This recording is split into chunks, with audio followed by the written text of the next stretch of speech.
மகாபெரிவா திருவடிகளே சரணம். இந்த பதிவில் இன்றைக்கி என்னுடைய வாழ்க்கையில் முருகப்பெருமான் நிகழ்த்திய அதிசயத்தை தான் நான் சொல்ல போகிறேன். நான் என்ன யோசித்தேன், முருகப்பெருமான் என்ன செய்தார் அப்படிங்கிறது. ஏற்கனவே ஒரு பதிவு போட்டிருந்தேன். நமக்கு என்ன தேவை, அடுத்த கட்ட நகர்வுக்கு நம்ம என்ன செய்யணும் அப்படிங்கிறத நம்மளால் முடிவு பண்ண முடியலைன்னா அதை முருகன்கிட்ட விட்டுருங்க அப்படின்னு சொல்லியிருந்தேன். அதை நானே செஞ்சேன். இப்போது 48 நாள் முருகப்பெருமானை நினச்சி ஒரு செவ்வாய்க்கிழமை ஆரம்பித்தேன்.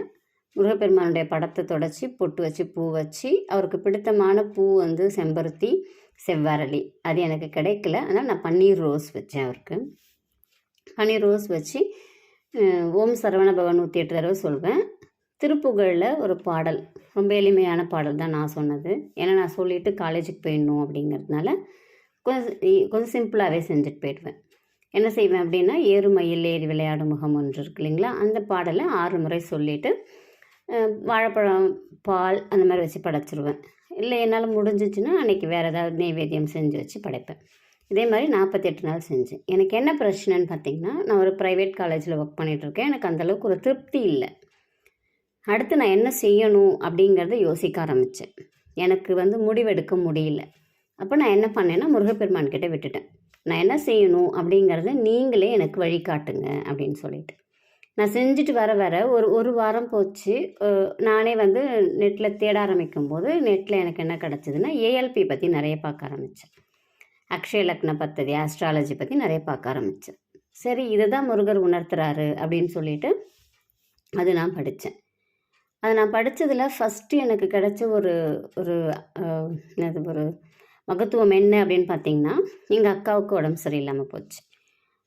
அதனுடைய ஜாதகத்தை எடுத்து பார்த்து நான் கணக்கெல்லாம் போட்டு பார்த்து கரெக்டாக எப்போலேருந்து அவங்களுக்கு உடம்பு சரியில்லாமல் ஆக ஆரம்பிச்சிது, எப்போ அவங்க ஹாஸ்பிட்டலில் போய் சேருவாங்க, எவ்வளோ நாள் அவங்களுக்கு அந்த பிரச்சனைகள் இருக்கும், எப்போலேருந்து அவங்களுக்கு ட்ரீட்மெண்ட் ஸ்டார்ட் ஆகும், எல்லாத்தையுமே என்னால் அப்படியே அக்யூரேட்டாக கால்குலேட் பண்ணி சொல்ல முடிஞ்சிச்சு. எனக்கு அப்படி ஒரு சந்தோஷம். ஓகே, நம்மளால் ஒரு நமக்கு என்ன பண்ணணும் நமக்கு தெரியாமல் இருந்த நிலைமை போய் இப்போ அவங்களுடைய இதை எடுத்து வச்சு நான் பார்த்து இந்த நேரத்தில் இதை செஞ்சால் அவங்களுக்கு நல்லாகும். இப்போ டிஸ்சார்ஜ் ஆகிட்டாங்க. எவ்வளோ நாள் வரைக்கும் இருக்குன்னு நான் சொன்ன போது யாருமே நம்பலை. இப்போ ஆரம்பிச்சதுன்னு சொன்ன போதுமே யாரும் நம்பலை. ஏன்னா நம்ம அந்த தொழிலில் இல்லைங்கிறதுனால யாருக்குமே அந்த நம்பிக்கை இல்லை. ஆனால் அதுக்கப்புறம் நான் சொல்ல ஆரம்பித்தேன், இல்லை இந்த தேதிக்குள்ளார அவங்க போய் ஹாஸ்பிட்டலில் அவங்களுக்கு ஃபஸ்ட்டு அவங்க போகும்போது ஜிப்மரில் அவங்களுக்கு அட்மிஷன்லாம் கிடைக்கல. அப்போ நான் சொன்னேன், இந்த தேதிக்குள்ளார அவங்களுக்கு கிடைக்க ஆரம்பிச்சிடும். இதுக்கப்புறம் நிறைய மாற்றங்கள் வர ஆரம்பிக்கும். நிறைய குளறுபடிகள் நடந்துச்சு. இதெல்லாம் தாண்டி இப்போ அவங்க டிஸ்சார்ஜ் ஆகி ஓரளவுக்கு நல்லா இருக்காங்க. திரும்பி அவங்க எப்போக்குள்ளார சரியாகுங்கிறதுலேருந்து எல்லாமே கரெக்டாக சொன்னேன். அப்போ என்னால் இந்த லைனில் கண்டிப்பாக நிற்க முடியும் அப்படிங்கிற ஒரு தெம்பை எனக்கு முருகப்பெருமான் காமிச்சு கொடுத்துருக்காரு. இன்னொரு தேடல் எனக்கு என்ன இருந்துச்சு அப்படின்னு பார்த்தீங்கன்னா, இப்போ இருக்கிற ஸ்டூடெண்ட்ஸ் எல்லாருமே ரொம்ப நெகட்டிவாக இருக்காங்க, எதிர்மறையாக பேசுகிறாங்க. என்னால் முடியாது, எனக்கு அதிர்ஷ்டம் கிடையாது, இந்த மாதிரியே சொல்கிறாங்க. இதிலேருந்து எப்படி நம்ம வெளியில் கொண்டு வர்றது, இதுக்கு நான் என்ன செய்யணும் அப்படின்னு நான் தேடும்போது எனக்கு கிடைச்சது, முருகப்பெருமானை நினச்சதை நான் எதுவுமே செஞ்சேன். ஆனால் நான் முருகப்பெருமான்கிட்ட இதை செய்யுங்கன்னு, எனக்கு அடுத்த கட்ட நகர்வுக்கு வழிகாட்டுங்கன்னெலாம் நான் எதுவுமே கேட்கல. நான் ஆரம்பித்தேன், நான் பாட்டுன்னு செய்ய ஆரம்பித்தேன், அவ்வளோதான். இதில் எனக்கு இந்த மலர் மருத்துவம், இந்த ஃப்ளார் மெடிசன் அப்படிங்கிறது ஒரு எக்ஸலண்ட்டான தீர்வாக இருந்துச்சு. எப்படின்னா, ஒருத்தவங்களுக்கு ஒரு பயத்தால் என்னென்னலாம் வருது அப்படிங்கிறது என்னால் தெரிஞ்சுக்க முடிஞ்சிச்சு. அவங்களுக்கு இருக்கக்கூடிய அந்த உறுதியற்ற தன்மையினால் அவங்களுக்கு என்னென்ன பிரச்சனைகள் வருது. உண்மையாக ரொம்ப ஒரு நல்ல ஒரு மருத்துவம் அப்படின்னா அது மலர் மருத்துவம் அப்படின்னு நம்ம சொல்லலாம். இப்போ 2மே நான் கற்றுக்கிட்டு 2மே எனக்கு ரொம்ப கை கொடுக்குது. நான் முடிவெடுக்கிறதுக்கு, என்ன நான் கண்ட்ரோல் பண்ணிக்கிறதுக்கு, பசங்களுக்கு அட்வைஸ் பண்ணுறதுக்கு, எல்லாத்துக்குமே எனக்கு அது ரொம்ப பயனுள்ளதாக இருக்குது.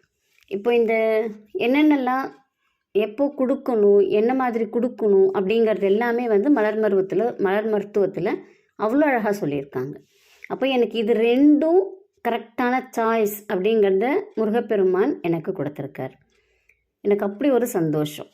ஏன்னா என்னென்ன பிரச்சனைகள் வரும், எப்போ வரும், எப்படிலாம் அவங்க ரியாக்ட் பண்ணுவாங்க, எல்லா பிரச்சனைகளுக்குமே மனம் மட்டும்தான் காரணம் அப்படின்னு அடித்து சொல்லுது, ஆணித்தரமாக சொல்லுது மலர் மருத்துவம். உடலை நீங்கள் எப்போ வேணாலும் சரி பண்ணலாம், ஆனால் மனதை சரி பண்ணலைன்னா உடல் சரி பண்ண முடியாது. அப்போ மனம் தான் எல்லாத்துக்குமே பிரச்சனை. அப்போ அந்த மனதை சரி செய்யறதுக்கு மலர் மருத்துவம் 100க்கு 200% நமக்கு ரொம்ப உதவிகரமாக இருக்குது. இதை நான் அதில் தெரிஞ்சுக்கிட்டேன். இப்போ என்னால் எல்லாரையும் புரிஞ்சிக்கவும் முடியுது. அவங்களுக்கு என்ன செய்யணும், என்ன மெடிசன் கொடுக்கணும் அப்படிங்கிறது என்னால் செஞ்சுக்க முடியுது. அப்போது அடுத்த கட்ட நகர்வு எனக்கு இதுதான் அப்படிங்கிறத முருகப்பெருமான் ரொம்ப அழகாக காமிச்சு கொடுத்துட்டார். இப்போ என்னால் அந்த லைன்லையும் நிற்க முடியும் அப்படிங்கிறத எனக்கு புரிஞ்சிக்க முடிஞ்சிச்சு. நீங்களும் உங்களுக்கு என்ன செய்யணும், எந்த வழியில் போகணும் அப்படின்னு தெரியலை அப்படின்னாக்கா கண்டிப்பாக நீங்கள் அதை முருகப்பெருமான் கிட்ட விட்டுருங்க. முருகப்பெருமான் உங்களுக்கு அருமையான ஒரு வழியை காமிச்சு கொடுப்பார். நீங்கள் ஒன்றும் கஷ்டப்பட்டெல்லாம் செய்ய வேண்டாம். அழகாக ஒன்று செவ்வாய்க்கிழமை இல்லைன்னா வெள்ளிக்கிழமை உங்களுக்கு எது உகந்த நாளாக இருக்குமோ அதை எடுத்துக்கோங்க. முருகப்பெருமானுடைய படம் இருந்துச்சுன்னா படத்துக்கு பூ வச்சு பொட்டு வச்சு ஒரு மண்ணகல் விளக்கில் தீபம் போட முடிஞ்சிச்சுன்னா தீபம் போடுங்க. தீபம் போட்டுட்டு ஏதாவது ஒரு நெய்வேத்தியம், வாழைப்பழம் கூட வைங்க, இல்லை சர்க்கரை கூட வைங்க, திராட்சை, கல்கண்டு, உங்களுக்கு என்ன முடியுமோ நீங்கள் வச்சு ஓம் சரவண பவங்கிறத ஒரு 108 முறை சொல்லுங்கள். திருப்புகளில் உங்களுக்கு என்ன பாடல் தெரியுமோ அந்த பாடலில் 6 முறை மட்டும் சொல்லுங்கள். ஒரே ஒரு பாடல் போதும். நீங்கள் முழுசாக படிக்கணுங்கிறதெல்லாம் இல்லை. ஒரே ஒரு பாடலை 6 முறை சொல்லுங்கள்.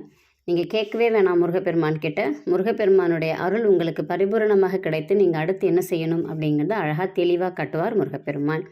இது ரொம்ப நம்பிக்கையோடு செய்யுங்க. அவங்களுக்கு எல்லாருக்குமே முருகப்பெருமான் அழகானதொரு பாதை அமைத்து கொடுப்பார். இது என்னுடைய எக்ஸ்பீரியன்ஸை நான் சொல்கிறேன். ஏன்னா எனக்கு என்ன செய்யணுங்கிறது தெரியலை.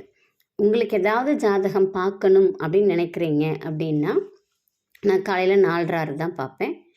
உங்களுக்கு மலர் மருத்துவத்துலேயும் உங்களுக்கு ஏதாவது தெரியணும் அப்படின்னா நீங்கள் கேளுங்க, கமெண்ட்டில் கேளுங்க. என்னால் முடிஞ்ச போது நான் பதில் உங்களுக்கு கொடுக்குறேன். ரொம்ப எளிமையான வழி, செய்து பலனடையுங்கள். நன்றி, வணக்கம்.